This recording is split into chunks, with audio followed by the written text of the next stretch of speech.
Perkenalkan, nama saya Dimas Agung Parnoan, saya dari kelas 10 MIPA 6 nomor 12. Kali ini saya akan mempresentasikan tentang materi hubungan struktural dan fungsional pemerintah pusat dan pemerintah daerah. Dalam sistem negara kesatuan Republik Indonesia, terdapat dua cara yang menghubungkan pemerintah pusat dan pemerintah daerah.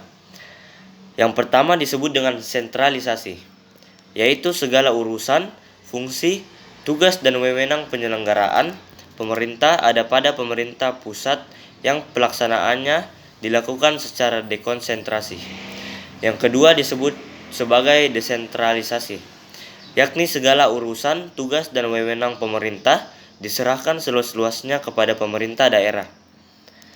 Terdapat tiga faktor yang menjadi dasar pembagian fungsi, urusan, tugas dan wewenang antara pemerintah pusat dan pemerintah daerah. Yang pertama adalah fungsi yang sifatnya berskala nasional dan berkaitan dengan eksistensi negara sebagai kesatuan politik diserahkan kepada pemerintah pusat.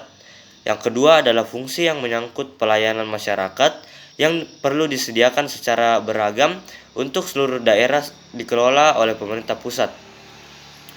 Yang ketiga adalah fungsi pelayanan yang bersifat lokal, melibatkan masyarakat luas dan tidak memerlukan tingkat pelayanan yang standar, dikelola oleh pemerintah daerah yang disesuaikan dengan kebutuhan serta kemampuan daerah masing-masing.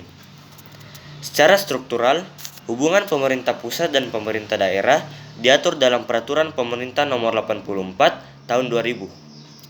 Yang kedua, hubungan fungsional pemerintah dan daerah.